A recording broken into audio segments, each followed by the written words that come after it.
ಹವಾ ಕ್ರಿಯೇಟ್ ಮಾಡುತ್ತೆ ಈ ಸಾಂಗ್. ದೇವ್ರ ಸನ್ನಿಧಿಯಲ್ಲಿ ರಿಲೀಸ್ ಮಾಡಿದ್ದೀರಾ, ಏನಾದರೂ ಸೆಂಟಿಮೆಂಟಾ ಹೇಗೆ ಅಂತ?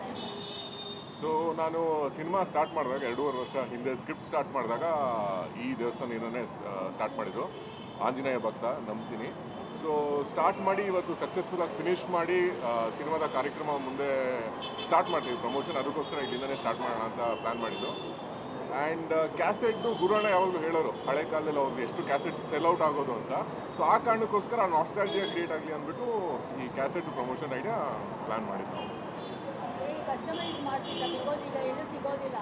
ಹೌದು, ತುಂಬ ಹುಡುಕಾಟ ಮಾಡಿದ್ವಿ. ಯಾಕಂದ್ರೆ ಇವಾಗ ಕ್ಯಾಸೆಟು ಸಿಗ್ತಾಯಿಲ್ಲ, ರೆಕಾರ್ಡ್ ಮಾಡೋರು ಸಿಗ್ತಾ ಇಲ್ಲ. ಸೊ ಕಷ್ಟಪಟ್ಟು ಮಾಡಿದ್ದೀವಿ ಆ್ಯಂಡ್ ಇಟ್ಸ್ ವರ್ತ್ ಇಟ್ ಅನ್ಸುತ್ತೆ. ಆ್ಯಂಡ್ ಡೆಫಿನೆಟ್ಲಿ ಸಾಂಗು ಕೂಡ ಅಷ್ಟೇ ಚೆನ್ನಾಗಿ ಮೂಡ್ ಬಂದಿದೆ. ವಿಜಯ್ ತಾರಸ್ ಮತ್ತು ಸುನಿಧಿ ಅವರು ಹಾಡಿದ್ದಾರೆ. ನೀವೆಲ್ಲರೂ ಖಂಡಿತವಾಗ್ಲೂ ಇಷ್ಟಪಡ್ತೀರಾ ಅಂತ ನನಗೆ ಅಶ್ಯೂರೆನ್ಸ್ ಇದೆ. ಇದು ನಿಮ್ಮ ಇಬ್ಬರು ಜೊತೆ ಬರುತ್ತಾ ಅದರ್ವೈಸ್ ಯಾರಾದರೂ ಒಬ್ಬರ ಜೊತೆನ ಹೇಗೆ ಅಂತ? ಇಬ್ಬರು ಜೊತೆ ಬರುತ್ತೆ.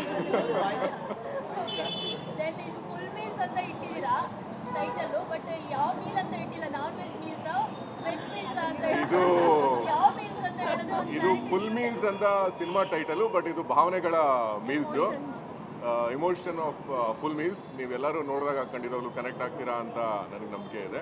ನನ್ನ ಮೊದಲನೇ ಸೋಲೋ ಪ್ರೊಡಕ್ಷನ್ ಇದು. ಹಿಂದೆ ಮಾಡಿದಂಥ 2 ಚಿತ್ರಗಳು ಕೋ ಪ್ರೊಡ್ಯೂಸ್ ಮಾಡಿದ್ದೆ. And last cinema family pack Appu sir ಜೊತೆ ಪ್ರೊಡ್ಯೂಸ್ ಮಾಡಿದ್ಮೇಲೆ ನನಗೆ ಧೈರ್ಯ ಬಂತು, ಅವರು ಧೈರ್ಯ ತುಂಬಿದರು. ಸೊ ಇವಾಗ ಈ ಪ್ರೊಡಕ್ಷನ್ ನಂದು ಫಸ್ಟ್ ಸೋಲೋ ಪ್ರೊಡ್ಯೂಸರ್ ಆಗಿ ಮಾಡಿದ್ದೀನಿ. ಯಾಕೆ ನಿಮ್ಮ ಸಿನಿಮಾಗಳದೆಲ್ಲ ಫುಡ್ ಐಟಮ್ಸ್ ಮೇಲೆ ಇರ್ತೀರಾ? ಫ್ಯಾಮಿಲಿ ಅದು ಮತ್ತೆ ಫುಲ್ ಮೀಲ್ಸ್ ಯಾಕೆ ತಿನ್ನೋದಂದ್ರೆ ಫುಡ್ ಅಂದರೆ ಅಷ್ಟು ಇಷ್ಟನ ನಿಮಗೆ ಹೇಗೆ? ಎಲ್ಲರಿಗೂ ಫುಡ್ ಅಂದರೆ ಇಷ್ಟನೇ. ನನ್ನ ಬಿಸ್ನೆಸ್ಸು ಫುಡ್ ಬಿಸ್ನೆಸ್ಸೇ. ಆ್ಯಂಡ್ ಐ ಥಿಂಕ್ ಕನೆಕ್ಟ್ ಆಗುತ್ತೆ ಎಲ್ಲರಿಗೂ. ಸೊ ಎಲ್ಲರೂ ಫುಡಿನೇ ಒಂದು ರೀತಿ, ಎಲ್ಲರಿಗೂ ಏನಾದರೂ ಒಂದು ಫೇವ್ರೆಟ್ ಇದ್ದೇ ಇರುತ್ತೆ. ಬಟ್ ನಮ್ಮ ಸಿನಿಮಾದಲ್ಲಿ ಭಾವನೆಗಳು ಫುಲ್ ಮೀಲ್ಸ್ ಆಗಿ ಮೂಡ್ ಬರುತ್ತೆ. ಸೊ ಅದಕ್ಕೋಸ್ಕರ ಫುಲ್ ಮೀಲ್ಸ್. ಇಲ್ಲ, ಮುಂದಿನ ದಿನಗಳಲ್ಲಿ ನಮ್ಮ ಇಂಟರ್ವ್ಯೂ ಪ್ಲ್ಯಾನ್ ಮಾಡಿದ್ದೀವಿ. ಅದರಲ್ಲಿ ಏನು ಪ್ಲ್ಯಾನ್ ಮಾಡಿದ್ದೀವಿ ಅಂದರೆ ಇವರಿಬ್ಬರು ಒಂದೊಂದು ಡಿಶ್ನ ನನಗೆ ಹೇಳ್ಕೊಡ್ತಾರೆ ಅಂತ ಪ್ರಾಮಿಸ್ ಮಾಡಿದ್ದಾರೆ. ಸೊ ಆವಾಗ ಇವೆಂಚುಲಿ ಯಾರು ಚೆನ್ನಾಗಿ ಮಾಡ್ತಾರೆ ಅವ್ರಿಗೊಂದು 50,000 ಗಿಫ್ಟ್ ಕೊಡ್ತೀವಿ ಅಂತ ಹೇಳ್ತಾ ಇದ್ದೀವಿ. ಬಟ್ ಆ ಗಿಫ್ಟನ್ನ ಕೊಡೋದು ಯಾರು ಹೀರೋಯಿನ್ ಗೆಲ್ತಾರೆ, ಯಾರು ಹೀರೋಯಿನ್ ಸೋಲ್ತಾರೆ ಹೀರೋಯಿನ್ ಕೊಡೋದು, ನಾನಲ್ಲ.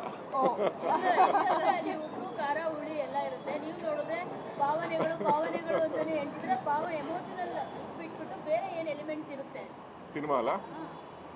ಇಬ್ಬರು ಸುಂದರವಾಗಿರೋಂಥ ಹೀರೋಯಿನ್ಸ್ ಇದ್ದಾರೆ, ಇಬ್ಬರು ಹೀರೋಸ್ ಇದ್ದಾರೆ, ನಾನು ಮತ್ತು ಸೂರಜ್ ಅವರು. ಸೊ ನಾನು ಸೂರಜ್ ಅವರು ನಂದು ಫಸ್ಟ್ ಸಿನಿಮಾ 2010 ಪೆರೋಲ್ ಅಂತ ಮಾಡಿದ್ದು. ಆ ಸಿನಿಮಾದಲ್ಲಿ ನಾನು ಡೆಬ್ಯೂ ಆದಾಗ ಅವರು ಹೀರೋ ಆಗಿದ್ದರು. ಸೊ ಈ ಕ್ಯಾರೆಕ್ಟರ್ಗೆ ಅವ್ರು ತುಂಬ ಮ್ಯಾಚ್ ಆಗ್ತಾರೆ ಅನ್ಸೋದು. ಅದಕ್ಕೋಸ್ಕರ ನಾನು ರೀಚ್ ಔಟ್ ಆದೆ ಸೂರಜ್ ಅವ್ರಿಗೆ. ದಯವಿಟ್ಟು ಕೇಳಿ ಕತೆ ಅಂತ. ಕತೆ ಕೇಳಿದ್ಮೇಲೆ ಈ ಡಿಂಟ್ ಹ್ಯಾವ್ ಎನಿ ಕ್ವೆಶನ್ಸ್. ತುಂಬ ಸಪೋರ್ಟಿವ್ ಆಗಿದ್ದಾರೆ. ಆ್ಯಂಡ್ ಈ ಸಿನಿಮಾಲಿ ಗುರುವಣ್ಣನೂ ಅಷ್ಟೇ ನನ್ನ 15-16 ವರ್ಷದ ರಿಲೇಷನ್ಶಿಪ್. ಆ್ಯಂಡ್ ಇದು ನನ್ನ ಗುರುವಣ್ಣನ ಜೊತೆ 2ನೇ ಸಿನಿಮಾ. ಅವ್ರ ಜೊತೆ ಲಾಸ್ಟ್ ಟೈಮ್ ಫ್ಯಾಮಿಲಿ ಪ್ಯಾಕ್ ಮಾಡಿದ್ವಿ, ಇದರಲ್ಲಿ ಫುಲ್ ಮೀಲ್ಸಲ್ಲಿ 2ನೇ ಸಲ ಕೊಲಾಬ್ರೇಟ್ ಮಾಡಿದ್ದೀವಿ. ಅದ್ಭುತವಾದಂಥ ಮ್ಯೂಸಿಕ್ ಕೊಟ್ಟಿದ್ದಾರೆ.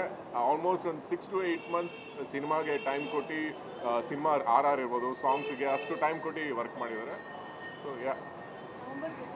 ನವಂಬರ್ 21. ಸೊ ತುಂಬ ಪ್ಯಾನ್ ಇಂಡಿಯಾ ಸಿನಿಮಾಗಳೆಲ್ಲ ಬರ್ತಾ ಇದೆ. ಕನ್ನಡದ್ದೇ ಸಾಕಷ್ಟು ಸಿನಿಮಾಗಳಲ್ಲಿ ಲೈನಪ್ಪಲ್ಲಿದೆ. ಸೊ ಅದ್ರ ಬಗ್ಗೆ ನಿಮಗೆ ಅಂದರೆ ಸಿನಿಮಾ ಬಗ್ಗೆ ಕಾನ್ಫಿಡೆಂಟು, ಜೊತೆಗೆ ಲೈಕ್ ಸ್ಟಾರ್ ಹೀರೋ ಸಿನಿಮಾಗಳಂದರೆ ಗೊತ್ತಿರೋದೆ ಕಾಂಪಿಟೇಷನ್ ಜಾಸ್ತಿ ಇರುತ್ತೆ. ಏನು ಭಯ ಅದರದ್ದೆಲ್ಲ ಇರುತ್ತಾ ಹೇಗೆ? ಭಯ ಇರುತ್ತೆ ಡೆಫಿನೆಟ್ಲಿ. ಯಾಕಂದರೆ ನನಗಿರೋ ಕರೆಂಟ್ ರೀಚ್ಗೆ ಮತ್ತು ಥಿಯೇಟರ್ ಸೆಟಪ್ಗೆ ಆ ಭಯ ಡೆಫಿನೆಟ್ಲಿ ಇದೆ. ಬಟ್ ಸಿನಿಮಾ ಮೇಲೆ ಕಾನ್ಫಿಡೆನ್ಸ್ ಇದೆ. ಆ್ಯಂಡ್ ಐ ಥಿಂಕ್ ಜನಕ್ಕೆ ಇಷ್ಟ ಆದರೆ ಅದ್ರ ಮುಂದೆ ಇನ್ಯಾರೂ ಡಿಸೈಡರ್ ಅಲ್ಲ. ಯಾವುದೇ ಸಿನಿಮಾ ಬರಲಿ, ಅಫ್ಕೋರ್ಸ್ ಓಪನಿಂಗ್ ವೀಕ್ ಅವ್ರಿಗೆ ಜಾಸ್ತಿ ಸಿನಿಮಾ ಥಿಯೇಟರ್ ಸಿಗ್ಬೋದು, ನಮಗೆ ಕಮ್ಮಿ ಆಗ್ಬೋದು. ಬಟ್ ಒಂದು 2-3 ದಿನದಲ್ಲಿ ಗೊತ್ತಾಗ್ಬಿಡುತ್ತೆ ಸಿನಿಮಾ ಚೆನ್ನಾಗಿದೆಯಾ, ಜನ ರಿಸೀವ್ ಮಾಡಿದ್ದಾರೆ ಅಂತ. ಸೊ ಅವ್ರು ರಿಸೀವ್ ಮಾಡಾದ್ಮೇಲೆ ಐ ಡೋಂಟ್ ಥಿಂಕ್ ಏನೂ ಪ್ರಾಬ್ಲಮ್ ಆಗುತ್ತೆ ಅನ್ಸುತ್ತೆ.